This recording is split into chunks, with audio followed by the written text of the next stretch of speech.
कहानी ईला की जुबानी। एक सर्द रात में मुझे मौका मिला मेरे ऊपर अत्याचार करने वाले के कब्जे से भाग निकलने का। मैं उससे भागकर एक पिकअप ट्रक में छुप गई थी। उस भाग दौड़ में रात के अंधेरे में मेरी आंख लग गई। जब सुबह मेरी आंख खुली, मैं एक परिवार तक पहुंच चुकी थी। इवान और मिशेल घर के मालिक मालकिन थे और उनके 6 जवान बेटे थे। इवान और मिशेल दयालु थे जो मेरे जख्मों का इलाज किया। मुझे अपने फार्म में अकाउंटेंट की जॉब दे दी और मैं उनके ही गेस्ट रूम में रहने लगी। अचानक एक दिन मेरी मुलाकात उनके हैंडसम बेटे राइडर जैक्सन से हुई। जाने उसके अंदर क्या था, उसे देखते ही डर गई और उसने मुझे घेरे में लिया और गोल्ड डिगर कहा। मुझे ऐसा लगता था राइडर मुझसे नफरत करता था। मैं उससे दूर भागने की कोशिश करती, पर जितना मैं ऐसा करती वह मेरे करीब आता और मेरा दिल बेकाबू हो जाता। आखिर मेरा दिल उसे देखकर ऐसे क्यों धड़कता है? क्यों मैं उसकी आंखों में खो जाती हूँ? राइडर का सबसे छोटा भाई नोवा अस्पताल में था। अगले दिन जब हम अस्पताल में नोवा से मिलने आए, डॉक्टर से बात हो रही थी। मैंने देखा राइडर काफी तीव्र दृष्टि से मुझे और मेरे बाजू को देख रहा था। मेरे शर्ट के लंबे बाजू थोड़ी सी ऊपर उठ गई थी और मेरे हाथ के जख्म नजर आ रहे थे। मैं जल्दी से उसे ढक दिया और अपना सर नीचे किया। आंखें बंद करके खुद को कोसने लगी क्योंकि मैं आज थोड़ी लूज बाजू के कपड़े पहने थी। मेरा शरीर लगभग ठीक हो गया था, फिर भी कहीं कहीं चोट के निशान रह गए थे। यह जख्म भरने में काफी लंबा समय लग रहा था क्योंकि मुझे बार बार एक ही जगह पर मारा गया था। मुझे नफरत है, मैं इतना कमजोर महसूस करती हूँ। इसे छुपाने के लिए इतनी मेहनत करती हूँ। घर पहुँचने के बाद मैं अपने कमरे में आई और अपने कपड़े उतारने लगी। पीछे दरवाजे में आवाज आई जिससे मैं जम गई। मुड़कर देखी तो राइडर सामने खड़ा था, अपने होंठ को सिकोड़ रखा था। क्या तुम्हें कुछ चाहिए? मैंने सवाल किया। पीछे हटने लगी जब वह मेरी ओर कदम बढ़ा रहा था। मैं सिसकी ली जब मेरे कमर को पकड़ा। उसकी आंखें काफी गहरी और तूफानी थी जब वह मुझे देख रहा था। मुझे जवाब चाहिए, उसने कहा जब मुझे दीवार के साथ चिपका दिया। मुझे समझ में आया कि वो मेरे जख्मों के बारे में बात कर रहा है जो उसने अस्पताल में देखा था और मैं अपने होंठ घबराहट से काटने लगी जब मैं अपने जूते को देख रही थी। इसे क्यों फिक्र हो रही है? मेरा दिल तेजी से धड़क रहा था, पीछे हटने का नाम नहीं ले रहा था। हम खामोशी से एक दूसरे के साथ खड़े थे। वह सांस छोड़ने लगा जब उसे एहसास हुआ मैं कुछ नहीं बता रही। तुम्हें यह जख्म कहाँ से मिले इला? उसने सीधे सीधे पूछा। मैं गिर गई थी। मैं खुद को एक बेकार सा झूठ बोलते हुए पकड़ा। इला, वह झुंझलाहट से कहा जब अपने बालों में उंगली चलाने लगा। क्या और भी है? नहीं, मैंने जल्दी से जवाब दिया। छोड़ो, मैंने कहा। मैं तुम्हें दोबारा नहीं पूछूंगा। यह तुम्हारे साथ कौन किया? उसने गहरी आवाज में पूछा जिससे मैं त्योड़ी चढ़ाई। मैं भी तुमसे दोबारा नहीं कहूंगी कि मुझे छोड़ दो, मैं बड़बड़ाई। यह सब क्या है? उसने कहा। जब तुम अपना रहस्य मुझे नहीं बता रहे हो, फिर मैं अपना तुम्हें क्यों बताऊं? मैंने उससे कहा और उसे घूरने लगी। उसकी वजह मेरा दिल बहुत तेजी से धड़क रहा था। राइडर काफी कंफ्यूजन के साथ मुझे देखने लगा और मैं खुद को दबाया कि मैं उसका उपहास करूं, जैसे कि तुमने मुझे गोल्ड डिगर कहा था उस दिन अस्तबल में। मुझे ऐसा क्यों लगता है तुम मुझसे नफरत करते हो? हमारे बीच में तनाव भरा लम्हा था। इससे पहले कि वह अफसोस की दृष्टि से मुझे देखता, मैं तुमसे नफरत नहीं करता। जल्दी से अपना सिर हिलाया। मैंने दरवाजा खोला क्योंकि बात नहीं करना चाहती थी।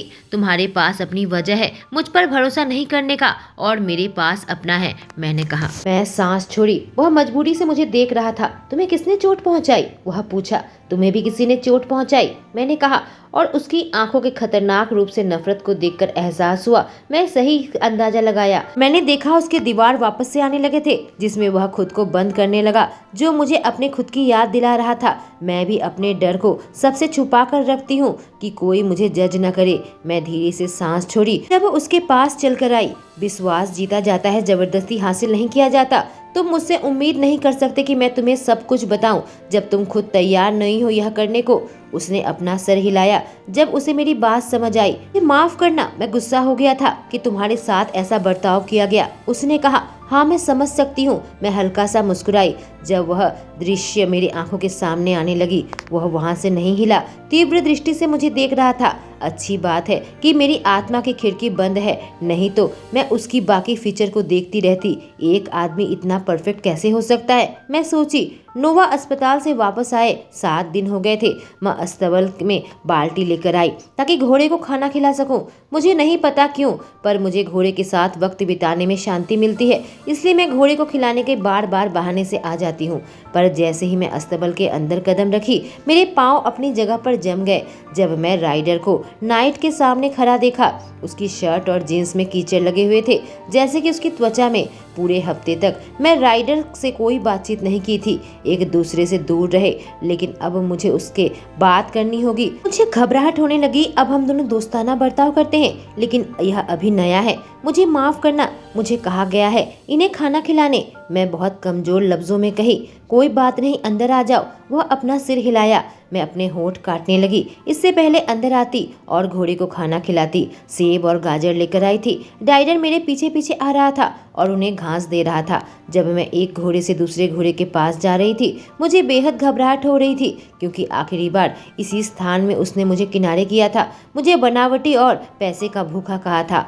मैं अच्छा कर रही थी, उसे पूरा अनदेखा कर रही थी जब हम शांति से काम कर रहे थे। जब मैं नाइट तक नहीं पहुंच गई, मैं हंसने लगी जब उसने मेरे बाल को उलझा दिए अपने सर से, जैसे कि मेरे स्वागत कर रहा हो। मैं इस घोड़े की गाल को थपथपाई बहुत ही प्यार से। उससे पहले कि उसे खाना खिलाती, वह खुशी खुशी खा रहा था। जब राइडर उसके ऊपर की काठी उतार रहा था और उसे घास दे रहा था, उसे देखकर लगता है तुम्हें पसंद करता है। राइडर मेरे पीछे खड़ा होकर कहा, क्या इसे ज्यादातर लोग पसंद नहीं? मैं कंफ्यूजन के साथ पूछी। जब नाइट को सहला रही थी, कि खुद को किस्मत वाली समझो। उसने नखरे की मुस्कान दी और मैं खुद को मुस्कुराता हुआ पाया जब मैं उस घोड़े की सुंदरता को देख रही थी। अब यहाँ का मेरा काम खत्म हो गया था, मुझे यहाँ से जाना होगा। मेरे और राइडर के बीच में कुछ ना हो। खाली बाल्टी को उठाने लगी, दरवाजे की ओर जाने लगी, त्योरी चढ़ाई जब पीछे से मुझे कदमों की आवाज आई। राइडर ने मेरी कलाई पकड़ ली और घबराहट से अपने होंठ काटने लगी। मुझे माफ करना, जो आखिरी बार तुमसे कहा था,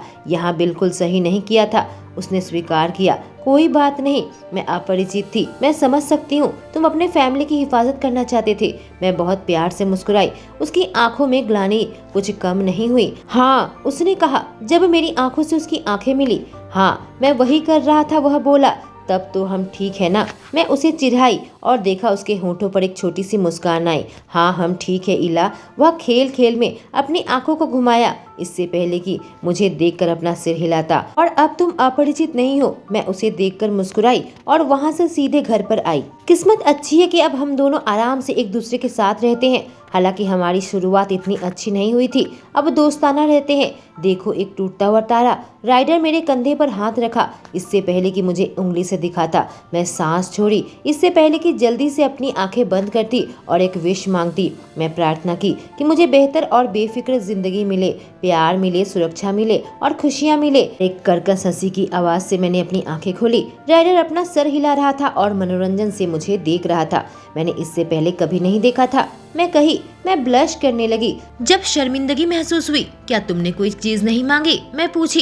एक टूटता हुआ तारे से कुछ मांगो तो पूरा होता है, उसने उपहास किया जब हम चलना शुरू किए। हाँ, हो भी सकता है, मैंने कहा। ठीक है, मुझे बताना अगर ऐसा होता है तो अगली बार से मैं मांगूंगा, उसने कहा। उसके चेहरे पर एक बड़ी सी मुस्कान थी। मैंने अपना सर हिलाया, थोड़ी पीछे हटी जब उसके चेहरे का हैंडसम लुक देखा। जब वह मुस्कुराता है, इसे और ज्यादा मुस्कुराना चाहिए। पर तभी राइडर मुंह दबाकर हंसा और मेरी आंखें आश्चर्य से बड़ी बड़ी हो गई। जब मुझे एहसास हुआ, मैंने यह जोर से कहा। शर्मिंदगी से मैं दौड़ते हुए घर के अंदर आई और खुद को कमरे के अंदर बंद किया और उसकी हंसी रात में मेरे कानों में गूंजती रही। आज मैं और मिशेल शॉपिंग में आए थे। मुझे कपड़ा पकड़ा रही थी। जब से मैं रेंज में रहना शुरू की हूँ, मिशेल हमेशा मेरे प्रति दयालु रही। मुझे कपड़ा खरीद कर दिए, लेकिन जैसे ही मुझे मेरा पे चेक मिला, मैं अपने लिए कुछ खरीदना चाहती थी। उसने जितने भी कपड़े दिए, मैंने सबको ट्राई किया। जिसमें कुछ कपड़े मुझे फिट हुए, मैंने उनके पैसे दिए और हम वहाँ से निकले। जब भी मैं मिशेल के साथ वक्त गुजारती हूँ, मैं अपनी माँ को बहुत मिस करती हूँ। उसके साथ मैं ऐसे समय ही बिताया करती थी और मेरे डैड को जलन होती थी। क्या तुम ठीक हो हनी? मिशेल ने पूछा जब मैं अपने ख्यालों से बाहर आई। मुझे माफ कीजिएगा, मैं अपने ख्यालों में खो गई थी। मैं और मेरी माँ ऐसे ही एक साथ शॉपिंग करके वक्त बिताते थे, मैंने कहा। देखा उनकी आंखें एकदम नरम हो गई। क्या वह? उनके मुंह से निकला। मैंने काटा, वह मर चुकी है। उन्हें ब्रेस्ट कैंसर हुआ था जब मैं हाई स्कूल के आखिरी साल में थी, और उसके 3 साल बाद मेरे डैड भी गुजर गए। मैं उदासी भरी मुस्कान दी जब उसने मेरे हाथों को हल्का सा दबाया। मुझे पूरा यकीन है वह तुम पर गर्व करते होंगे, तुम जितनी दूर तक आई हो। उनके शब्दों से मेरे चेहरे पर एक मुस्कान आई थी। मैंने अपना सर हिलाया। थैंक यू, मैं भी ऐसा ही उम्मीद करती हूँ, मैंने कहा। मैं अपने बच्चों को देखने के लिए इंतजार नहीं कर सकती, उसने कहा। हंटर और जुडा, सही कहा ना? मैं कंफ्यूजन से पूछी। हाँ, मेरे और इवान की एनिवर्सरी आने वाली है कुछ ही दिनों में, इसलिए मैंने उन लोगों को मांग रखी है कि वह घर पर आए ताकि हम सेलिब्रेट कर सके। इस समय रोमन और राइडर भी घर पर ही होंगे। उसने एक बहुत बड़ी मुस्कान दी। मेरा घर पूरा भरा रहेगा। रोमन वापस ह्यूस्टन चला गया था अपने काम के लिए, और राइडर कनाडा में मेडिकल कंपनी चलाता है, वह भी वहाँ डील करने चला गया था। अंदर ही अंदर घबरा रही थी कि और लड़कों से मिलूंगी क्या होगा। वह बुरी तरीके से बर्ताव किया तो, जैसे राइडर ने किया था। रोमन, थियो और नोवा की तरह दयालु हो सकते हैं, उनके बारे में फिक्र मत करो। मिशेल मेरे ख्यालों को पकड़ लिया। मेरे सारे बच्चे बहुत मीठे हैं। राइडर है जो थोड़ा सा चिड़चिड़ा और रिजर्व रहता है। उनकी बात सुनकर मैं हंसने लगी। उसने मुझे देखकर आंख मारी। जब तक हम घर पहुँचे उनको 2 बेटे हंटर और जुडा भी घर पर आ गए थे, और वह खुशी खुशी उन दोनों लड़कों को अपने गले लगाया। हंटर बिल्कुल सुनहरा लड़का था। उसके सुनहरे बाल और नीली आंखें थी। वहीं दूसरी तरफ जुड़ा लंबा था, गहरे भूरे बाल थे। उसकी नीली आंखें बर्फ जैसी थी और थोड़ा सा पतला था। आपस में हक करने के बाद उन्होंने मुझे देखा और उनकी आंखें छोटी हो गई कंफ्यूजन में, और वो मुझे देखकर अपने पेरेंट्स को देखने लगे। और तुम कौन हो? जुड़ा नखरे की मुस्कान दी और काफी उत्साह से मुझे देखने लगा। मैं बिल्कुल शर्म से ब्लश करने लगी। मैं इला वाइट। इला मेरे लिए काम करती है। आखिरकार मुझे कोई मिला है जो मेरे अकाउंट्स में मेरी मदद करता है। इवान के चेहरे पर एक बड़ी सी मुस्कान थी। हंटर भी हंसने लगा। थैंक गॉड कोई मिल गया है, नहीं तो मेरा बूढ़ा बाप पागल हो जाता मैथ्स करते करते। उसने नखरे की मुस्कान के साथ कहा। मैं बूढ़ा नहीं हूँ, इवान ने कहा, और सब हंसने लगे। मिशेल डिनर बनाने लगी और मैं जल्दी से किचन में उनकी मदद के लिए आई। शुक्र है वो राजी हो गई, क्योंकि मैं उनके साथ बैठने में कंफर्टेबल नहीं थी। इवान ने उन्हें जरूर बताया होगा कि मैं यहाँ कैसे पहुँची हूँ, जिस वजह से हंटर और जुडा कोई सवाल नहीं किया, बल्कि उन्होंने मेरे परिवार के बारे में पूछा और मैंने उन्हें समझाया। मेरे पेरेंट्स की मौत के बाद सुनकर सब लोग शांत हो गए। शुक्र है मिशेल सबके लिए मिठाई लेकर आई। हंटर और जुडा से उनके काम के बारे में सुनी। यकीन नहीं होता, जुडा एक आईटी कंपनी का सीईओ है। उसने हाई स्कूल में रहते ही तैयार किया था। मैं और मिशेल खाने के बाद सारे बर्तन साफ करने लगे, वहीं लड़के टेबल साफ करने लगे। तुम बहुत दयालु हो इला, मिशेल ने कहा, जिससे मेरे दिल में ऊष्मा बढ़ गई थी। खुशी होती है जब मैं रोज के अत्याचार से बच जाती हूँ। कहानी राइडर की जुबानी। डिनर के बाद मॉम डैड को गुड नाइट करके वह वहाँ से चले गए। देखा इला अपने कमरे में जा रही थी। उसने हाथ हिलाकर जुडा को बाय किया जो उसे गुड नाइट कह रहा था। मैं और मेरे भाई सोफे में बैठ गए। फिर हंटर उसके बारे में सवाल पूछने लगा। किसी ने देखा है? उसके हाथों में जख्म जो काफी फीके पड़ने लगे हैं, वह कहा, और सबको देख रहा था। हाँ, क्या उसने बताया है कि यहाँ आने से पहले उसके साथ क्या हुआ? जुडा काफी चिंता के साथ पूछा। नहीं, पर हमें लगता है वह किसी के साथ एब्यूसिव रिलेशनशिप में थी, रोमन ने बताया। मैंने ऐसा पहले भी देखा है। मुझे लगता है वह भाग गई जब उसे मौका मिला। मैंने अपना जबड़ा टाइट किया, यह सोचकर कि इला को मारा गया। कितनी छोटी और कितनी नाजुक है। बस यह सोचकर ही कि वह रो रही थी, उसे चोट लगी। मेरे सीने में दर्द उठने लगा। क्या तुम में से किसी ने उसके साथ बात की? हंटर पूछा। और मैंने देखा उसने भी अपनी मुट्ठियों को भींच रखी थी। नहीं, मैं सुझाव दूंगा कि हमें इस बारे में उससे बात नहीं करनी चाहिए। जब वह तैयार होगी वह खुद ही हमें बताएगी, रोमन ने सुझाव रखा, और हम सब ने सहमति से अपना सर हिलाया। हमें इंतजार करना पड़ेगा कि वह यहाँ पर ठीक से एडजस्ट हो जाए। हाँ, वह पहले थोड़ी घबराहट में लग रही थी। जब मैं उससे मुला, जुडा ने कहा, तुम्हें उसके हाथों को किस नहीं करना चाहिए था। मैं अपना सर जुडा को देखकर हिलाने लगा। जिसने अपनी भौं को ऊंचा किया। क्यों, तुम्हारा उसके साथ कुछ है क्या? उसने नखरे की मुस्कान दी। मैं उसकी आंखों में शरारत को पकड़ लिया। इसे है, नोवा ने कहा। नोवा करते हुए मैं उसे घूरने लगा। यह कितनी नाजुक है, साफ पता चल रहा था। जब तुमने ऐसा किया तो उसे अस्वस्थी हो रही थी। मैंने कहा, ठीक है, मैं माफी मांग लूंगा उससे। जुड़ा ने कहा, पर तुमने मेरे सवाल का जवाब नहीं दिया। नहीं, मुझे नहीं है। मैं जवाब देते हुए अपनी आंखें घुमाई। मेरी वजह से मेरे और इला के बीच में शुरुआत अच्छी नहीं हुई थी। अब एक दूसरे के सामने हम ठीक है, वह खूबसूरत है, पर मैं उसे दोस्त से ज्यादा कुछ नहीं मानता और मुझे नहीं लगता जो कुछ भी हुआ वह मुझे पसंद करेगी। इसे जलन हो रही थी जब मैं और वह अस्पताल में बात कर रहे थे। नोवा ने जुड़ा को बताया। मुझे गुस्सा आने लगा जब मेरे सारे भाई हंसने लगे और मुझे उसका नाम लेकर चिढ़ाने लगे। रोमन उनका साथ नहीं दिया। होठों में छोटी सी मुस्कान लाकर वह हमारी बातें सुन रहा था। मैं तुम लोगों से कल मिलता हूँ, मैंने कहा, इससे पहले कि वहाँ से निकलता। मेरे भाई पीछे से मुझे चिढ़ाते रहे। मैं अपनी जगह पर आ गया। रात हो चुकी थी। चारों तरफ सितारे चांद का साथ दे रहे थे। जब मैं दरवाजा बंद करने जा रहा था, मैंने इला को खिड़की में पाया। वह अपने बालों को संवार रही थी और आसमान में देख रही थी। मैं देख सकता था उसके होठों में एक छोटी सी मुस्कान थी। उसके बाद वह कमरे में आ गई। उसकी बत्ती बंद हो गई। मैंने देखा वह फिर से खिड़की के पास आई, शायद पर्दा डालने के लिए। मैं जल्दी से छुप गया और दरवाजा बंद किया। किस्मत अच्छी थी कि उसने मुझे नहीं देखा। अगर मेरे भाइयों ने देख लिया होता कि मैं इला को देख रहा था तो मेरी खैर नहीं। मैं इला के प्यार में कभी नहीं गिर सकता। जो मेरा अतीत है उसके बाद तो बिल्कुल भी नहीं। सोचते हुए मैं अपने बिस्तर पर आ गया।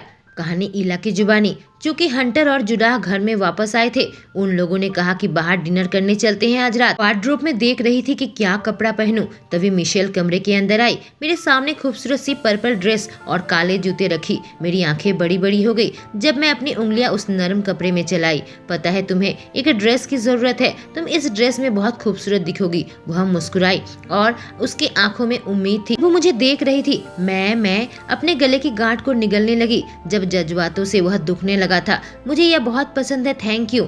यह करने की जरूरत नहीं थी मिशेल, मैं बोली। तुम चुप हो जाओ, यह एक गिफ्ट है मेरी तरफ से। वह आंख मारी और मुझसे कहा कि मैं इसे पहन कर दिखाऊं। इस ड्रेस में मैं बिल्कुल राजकुमारी दिख रही थी। बालों को मैंने खुला छोड़ा था, बहुत ही कम मेकअप किया, अपनी लिपस्टिक लगाई और कोई कमरे के अंदर आया। इला, क्या तुम तैयार हो? हमें जल्दी निकलना होगा। इससे पहले कि हम राइडर रुक गया जब उसकी आंखें चौड़ी हो गई। क्या हुआ? क्या मैं ठीक नहीं दिख रही? घबराहट से मैंने उस ड्रेस को पकड़ते हुए पूछी। नहीं, तुम बहुत खूबसूरत दिख रही हो, उसने बहुत ही नरम तरीके से जवाब दिया, जिससे मेरे गाल गर्म होने लगे। थैंक यू, मैं फुसफुसाई। इससे पहले कि मैं उसके शरीर को देखती, उसने एक प्लेन स्वेटर पहनी थी, एक स्मार्ट ट्राउजर और बूट। तुम भी बहुत अच्छे दिख रहे हो। थैंक्स। उसने अपना सर हिलाया। उसके चेहरे पर एक मुस्कान थी। मैंने जूते पहने और अपना बैग लिया। उसमें अपना फोन रख दिया और लिप बाम रखी। इससे पहले कि मैं अपने कमरे से निकल पाती, वह मुझे अपने करीब खींचा और एक कोट वार्डरोब से निकाला और वह मुझे मदद करने लगा कि मैं यह पहनूं। सब लड़के बहुत अच्छे दिख रहे थे। आश्चर्य रह गई जब जुड़ा मेरे कानों में माफी मांगने लगा। मुझे माफ करना अगर मैं तुम्हें कल अस्वस्थी में डाला। कोई बात नहीं, मैं मुस्कुराई और उसके चेहरे पर एक बड़ी सी मुस्कान आई। कार की राइड में मैं राइडर के पास बैठी थी। पूरे रास्ते राइडर जुड़ा को घूर रहा था, जबकि जुड़ा नखड़े की मुस्कान दे रहा था और आंख मार रहा था। 20 मिनट के बाद हम एक बहुत फैंसी रेस्टोरेंट में रुके। यहाँ हंटर आज रात रिजर्वेशन करा रखी थी। मिशेल ने मुझे अच्छे कपड़े दिए थे क्योंकि यह बहुत ही लग्जरी रेस्टोरेंट था। हम सब आपस में बात कर रहे थे और मैंने देखा एक औरत अचानक से टेबल के पास आई। वह दूसरी लड़कियों के साथ यहाँ आई थी। मैंने देखा सब टेंशन में आ गए, खासकर राइडर। लड़की केक काफी कीमती ड्रेस पहनी हुई थी, काफी परफेक्टली अपना मेकअप किया था, किसी मॉडल की तरह दिख रही थी। उसके बारे में कुछ था जो जैक्सन परिवार को अस्वस्थी में डाल रहा था। यह कितना अच्छा सरप्राइज है। आप सब कैसे हैं? वह सुनहरे बालों वाली औरत मुस्कुरा कर पूछी। उसने अपनी आंखें मुझ पर छोटी कर ली जब वो मुझे अच्छे से देख रही थी। और तुम कौन हो? वह बोली। इला, राइडर ने जवाब दिया और उसे बिल्कुल भी बिना उत्साह से देखने लगा। मैं अपने होंठ काटने लगी जब मुझे एहसास हुआ वह लड़की खुश नहीं हुई कि उसने मेरे आगे कुछ नहीं बताया। ऊपर देखी तो सब नखड़े की मुस्कान दे रहे थे और जुड़ा और नोवा हंस रहे थे। राइडर और उसके परिवार उसके अगले सवाल का जवाब दिया इससे पहले कि खाना आता। और मैं और नोवा खाने पर टूट पड़े। सब लोग हमें घूर घूर कर देखने लगे। खाना बहुत गर्म है, हम दोनों ने कहा। जब हंटर ने हमें पानी दिया, सबको देखकर मेरे गाल शर्म से लाल हो गए थे। सबने बात करना भी रोक दिया था और हमें मनोरंजन से देख रहे थे, पर वह लड़की घृणा से मुझे देख रही थी। मैंने अपनी आंखें हटा ली और नीचे कर ली, ग्लास नीचे रखी। देखा राइडर के चेहरे के भाव बदल गया था। वह औरत मुझे जैसे देख रही थी, राइडर का चेहरा बिल्कुल गुस्से से कड़क हो गया। कार्ली, यहाँ से जाओ, तुम विघ्न डाल रही हो। राइडर मुझे खदेड़ने लगा। एक्सक्यूज मी, मैं बात करना चाहती हूँ, वह बोली। मैंने कहा यहाँ से जाओ। गुस्से से राइडर का शरीर कांप रहा था। मेरे और मेरे परिवार के करीब कभी आने की हिम्मत मत करना, वह मेरी पहली और आखिरी चेतावनी है, वह गर्जा। कार्ली का चेहरा बिल्कुल उतर गया और वह अपने दोस्तों के पास चली गई। मैं राइडर को देखकर मुस्कुराई जब उसने अपना सर हिलाया। हम फिर से आपस में बात करने लगे। मेन कोर्स आने से पहले मुझे बाथरूम जाना था। क्यूबिकल में मुझे कार्ली मिली। मुझे देखते ही कहा, इला, सही कहा ना, तुम्हें क्या चाहिए? मैं सीधे पूछी। उसके चेहरे पर एक नकली मुस्कान थी जो गायब हो गई और नफरत से मुझे देखने लगी। मैं चाहती हूँ तुम राइडर को छोड़ दो। राइडर को तुम जैसी घटिया औरत नहीं चाहिए जो किसी दयनीय खोए हुए कुत्ते के बच्चे की तरह उसके पीछे पीछे घूमती रहे। वह उगली और मैं अपने दांतों को दबाई। वह एक कुटिल मुस्कान दी। क्या तुम्हें चोट पहुंचा? मैंने अपनी आंखें घुमाई और कहा, देखो, मैं तुम्हें पहले और आखिरी बार कह रही हूँ, मुझे अकेला छोड़ दो। राइडर हो सकता है औरत पर हाथ न उठाए, पर यह मुझे नहीं रोकेगा, मैंने विश्वास के साथ कहा, जबकि मेरा दिल बहुत तेजी से धड़क रहा था। मैं उसके जवाब का इंतजार किए बिना दरवाजा खोली और बाथरूम से बाहर निकली। आंखों में आंसू बहने लगे थे। यह शब्द मैंने बहुत बार सुना है, दयनीय। इससे मुझे पुरानी यादें मेरे दिमाग में चलने लगी थी। जानी पहचानी सी हंसी मेरे कानों में गूंजने लगी। काले जूते मेरे ओर आ रहे थे। मुझे पता है मेरी एक आंख कल तक काली हो जाएगी। जिस तरह से उसने मुझे उस जगह मारा, अपनी एक आंख से देखी सिड, तुमने मुझे मजबूर किया मैं तुम्हारे साथ ऐसा करूं, इजाबेला। उसने सांस छोड़ी इससे पहले कि कुटिल मुस्कान देता। उसने मेरे बालों को अपनी मुट्ठी में पकड़ लिया और अपने हाथ मेरे चोटिल जबड़े में चलाने लगा और धीरे धीरे हाथ नीचे करके मेरे रिब्ज दबाने लगा। मैं विरोध में चिल्लाई। मेरे अंदर दर्द उठने लगा था। अब तुम क्या चाहती हो बेला? आसपास के लोग हमें सुने। सिड खतरनाक तरीके से सवाल पूछा। मैंने अपना सिर इनकार में हिलाया। नहीं, जब मैं रो रही थी उसने मुझे धक्का दिया जिससे मेरा सर दीवार से टकराया और वह निष्ठुर तरीके से मुझे देख रहा था। खड़ी हो जाओ और मेरे लिए डिनर बनाओ, मेरे पेट में लात मारते हुए कहा, जब मेरी आंखों से ताजा आंसू बहने लगे थे। दयनीय औरत, ला, किसी ने चित्कार किया जिससे मैं अपने ख्यालों से बाहर आई और आसपास कंफ्यूजन से देखने लगी। मैंने देखा तक नहीं था, मैं रेस्टोरेंट से बाहर आई थी। दो हाथ मेरे कंधे पर थे जिससे मैं ऊपर देखी। राइडर काफी फिक्र के साथ मुझे देख रहा था। तुम रो क्यों रही हो? क्या हुआ है? कंफ्यूजन के साथ पूछा जब मेरे आंसुओं को पोंछकर हटा दिया। तुम हमारे पास से गुजर कर गई, तुम्हारी आंखों में आंसू थे। नहीं, कुछ नहीं, मैंने अपना सर हिलाया। उसके पकड़ से खुद को अलग किया। तभी कार्ली अपने दोस्तों के साथ बाहर आई और पार्किंग लॉट में हमें ढूंढने लगी। मुझे देखते ही उसके चेहरे पर एक नखरे की मुस्कान आई। मुझे मुश्किल होने लगी कि मैं खुद को शांत रखूं। उसे कोई ऐसा रिएक्शन नहीं देना चाहती थी कि वह संतुष्ट हो कि मैं कमजोर हूँ। राइडर ने मुझे अपने बाहों में खींच लिया जिससे मैं उसके पीछे छुप गई। उसने अपने चिबुक को मेरे सर पर रखा। उसकी इस अप्रत्याशित हरकत से मेरी आंखें बड़ी बड़ी हो गई। उससे अलग हटने की कोशिश भी नहीं कर पाई। अपने होंठ काटने लगी जब वह उसे कोस रहा था। राइडर यह बहुत ही रूखा था। मैं बड़बड़ाई। उसकी कोलोन की खुशबू लेने लगी। तुम्हें सच में लगता है उसे ऐसे नाम से नहीं पुकारना चाहिए? उसने सवाल पूछा। उसकी आवाज में अविश्वास था। मैं हंसने लगी। हाँ, जारी रखो, रखता, मगर मेरे शब्द खत्म हो गए और हम दोनों हंसने लगे। मुझे देखा और कहा, अब बेहतर महसूस कर रही हो? और मैंने अपना सर हिलाया। उसने मेरे एक खुले लट को मेरे कान के पीछे किया और मैंने उसका शुक्रिया अदा किया। क्या तुम मुझे बताओगी तुम दोनों के बीच में क्या हुआ था? वह पूछा जब गहरी दृष्टि से मुझे देख रहा था और मेरे करीब आने लगा। कुछ नहीं, उसने मुझे चेतावनी दी कि मैं तुम्हें अकेला छोड़ दूं। मैंने कहा, इससे पहले कि रेस्टोरेंट की तरफ आती दूसरे लोग सोचेंगे कि हम कहाँ चले गए। उसने और क्या कहा? उसने आगे जोर डाला जब मेरे पीछे पीछे आने लगा। कुछ गंदे नाम ले रही थी और मैंने उससे कहा कि तुम उसे नहीं मार सकते। उसका मतलब यह नहीं कि मैं नहीं मार सकती, जिससे उसका मुंह बंद हो गया। मैं बोली, अब लगता है तुम इतनी शर्मीली और कमजोर लड़की नहीं हो, उसने कहा और मैं मुस्कुराने लगी। वह मेरे कंधे में हल्का सा मारा और हम उस ओर जाने लगे। कौन कह सकता है कि कुछ महीने पहले मैं अपना बचाव नहीं कर सकती थी। मेरे अंदर बदलाव आने लगे थे, अच्छे बदलाव। मैंने कपड़े बदल लिए, जो आज रात की पार्टी के लिए कपड़े खरीदे थे। सिल्वर कलर की ड्रेस थी जिसके लंबे बाजू थे। पहनकर मुझे बहुत आराम महसूस हो रहा था। मैंने पैर घुटने दिखाई दे रहे थे। सिल्वर हील्स और मैचिंग ईयररिंग। नोवा को भी कपड़े की जरूरत थी, इसलिए हम दोनों साथ निकले थे और मॉल आए थे और हमने इवान और मिशेल के लिए फूल और चॉकलेट लिया है। पार्टी 1 घंटे में शुरू होने जा रही है और मुझे अच्छा लगा कि मैं समय पर आ गई। अब मैंने अपने बालों को खुला छोड़ दिए थे और हल्का सा मेकअप किया था। खुद को परफ्यूम लगाकर मैं आखिरी बात देखी और अपना बैग लेकर नीचे आ गई। सारे लड़के कमाल के लग रहे थे, अपने सूट में थे। मिशेल बहुत खूबसूरत सी नीली ड्रेस पहनी थी और मैं उसकी तारीफ की। होटल में आ गए जहाँ पार्टी होने वाली थी। बॉलरूम बहुत ही बड़ा था, काफी खूबसूरती से सजाया गया था और यहाँ एक डांस फ्लोर था। खाना रखा हुआ था और सबके बीच में एक बड़ा सा केक। जुड़ा मेरा हाथ पकड़ा और खींचकर डांस फ्लोर में ले आया। जब मेरी आंखें बड़ी बड़ी हो गई, मुझे नाचना नहीं आता।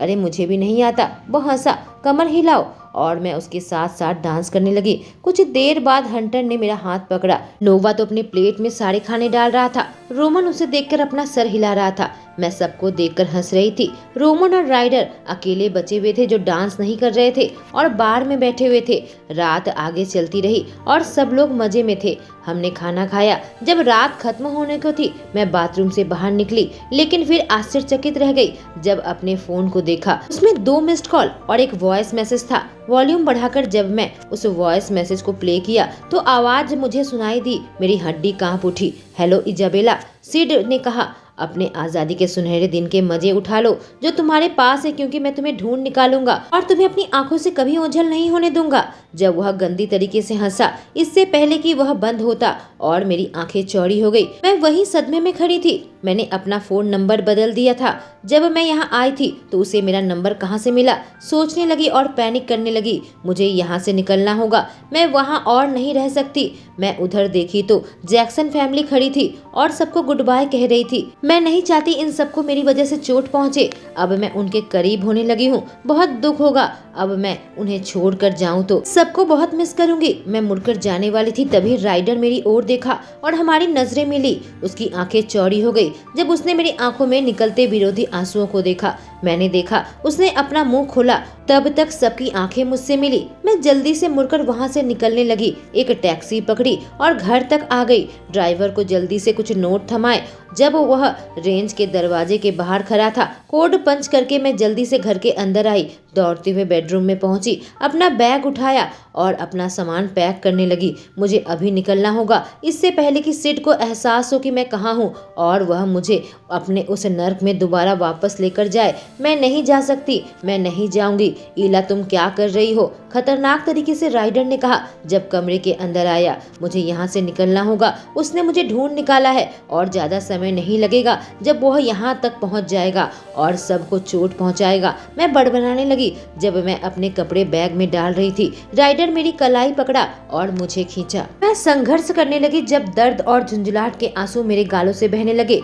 वह चिल्लाया, रुको और मुझे बताओ क्या हुआ है। नहीं, मैं नहीं कर सकती, प्लीज राइडर, मुझे यहाँ से जाना होगा। मैं भीख मांगी। जब उसके खिलाफ मैं खुद को छुड़ाने की कोशिश की। उसकी आंखों में अंगार था और कंफ्यूजन। जब मुझे देख रहा था, मेरी आंखें बड़ी बड़ी हो गई। जब मैं कदमों की आवाज सुनी, कमरे में सब आ गए थे, नोवा के अलावा, और मेरे सूटकेस को देख रहे थे। अगर राइडर ने मुझे नहीं पकड़ा होता तो मैं यहाँ से चुपचाप निकल जाती। राइडर बेटा, इसे जाने दो, इवान हुक्म दिया। मैं अपने बिस्तर पर बैठ गई, अपने हाथों से अपना सर को पकड़ा। ईला, क्या तुम मुझे बताओगे क्या हो रहा है प्लीज? इवान बोले। मैं उन्हें नहीं बताना चाहती थी। क्या होगा अगर वह मुझसे नफरत करेंगे कि मैं उनके परिवार को मुसीबत में डाला?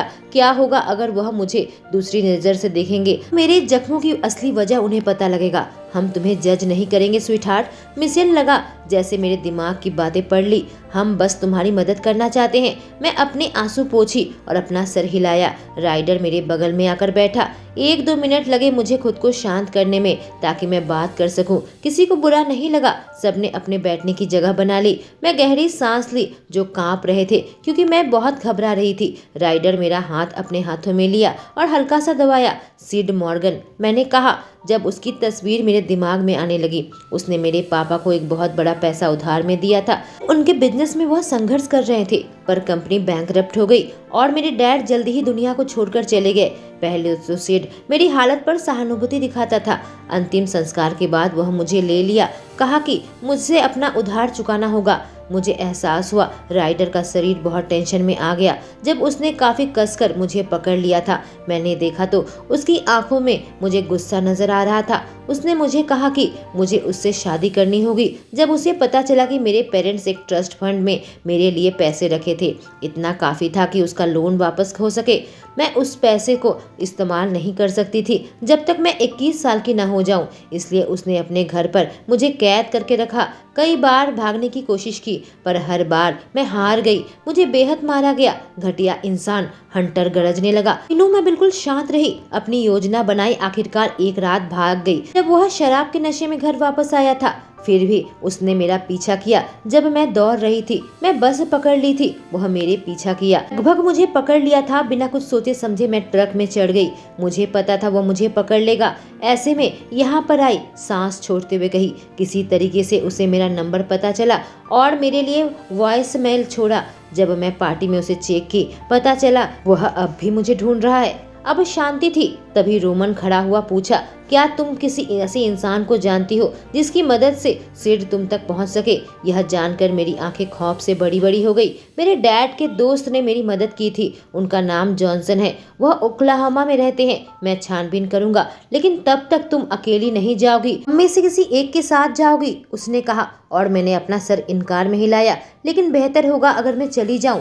रोमन FBI एजेंट है। मेरी बात को काटा। अब तुम परिवार हो इला, और हम तुम्हारी हिफाजत करेंगे जैसे अपनी परिवार की करते हैं। मैं कोर्ट में ऑर्डर जारी करवाऊंगा कि वह तुमसे मिल न सके। हंटर जो लॉयर है कहा, फिक्र मत करो हनी, सब ठीक हो जाएगा। हम सब तुम्हारी सेफ्टी का ध्यान रखेंगे। मिशेल मुझे अपने बाहों में भर ली थी। रोमन और हंटर को अपना काम करने दो, सारी जिंदगी नहीं भाग सकती, इवान ने कहा और मेरे कंधे को थपथपाया।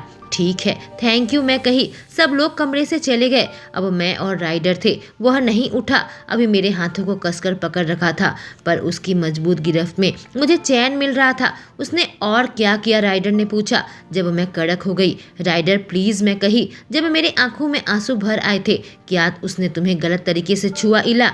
उसने मेरे मांग को अनदेखा किया। उसका जबड़ा टाइट हो गया। मैं शर्म से आंखें हटा ली। जब अपना माथा हिलाया, राइडर जोर से गरजा और मुझसे दूर हटा। मेरे रोने की आवाज कमरे में गूंजने लगी।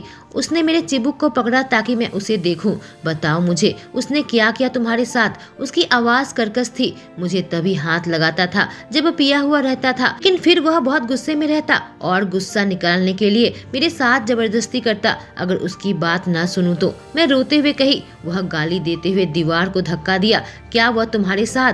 नहीं, उसने लगभग कर दिया था, पर मैं बच निकली थी। मेरी इज्जत कभी नहीं ले सका, मैं रोते हुए कही। हमारे बीच में शांति फैल गई। राइडर बिस्तर पर बैठा और मुझे खींचकर अपनी गोद में बैठा लिया। मुझे कसकर थाम लिया और फिर मैं टूट गई। चेहरा उसके सीने में छुपाकर मैं रो रही थी। चुप हो जाओ एंजल, तुम सुरक्षित हो, मैं तुम्हारी हिफाजत करूंगा, वह बड़बड़ाया जब मेरे बालों को सहला रहा था। मुझे माफ करना, मैं पार्टी खराब कर दिया, मैं रोते हुए कही। एहसास हुआ सब भागते हुए यहाँ पर आए। मैंने सुना वह मुंह दबाकर हल्का सा हंसा। तुमने कुछ खराब नहीं किया, पार्टी खत्म हो गई थी और बहुत सारे पार्टी आएंगे। अब तक हम वहाँ बैठे रहे। मुझे पकड़ा हुआ था। मुझे लगा तनाव मेरे शरीर को अब छोड़ रहा है। नहीं पता क्यों, उसकी बाहों में मुझे इतना राहत मिल रही थी। उसकी उंगलियां मेरे बालों में चल रही थी और मेरे गर्दन तक जा रही थी और मुझे नींद आने लगी। मुझे छोड़कर मत जाओ, मैं कही। उसे पकड़ लिया। मैं यहीं पर हूँ। वह प्यार से मुस्कुराया। तुम मेरे साथ सुरक्षित हो। दोस्तों, राइडर और इला की प्रेम कहानी में आगे क्या हुआ जानने के लिए मेरे साथ बने रहें। इसका पहला एपिसोड्स मैं कमेंट सेक्शन में पिन कर दूंगी। Thank you.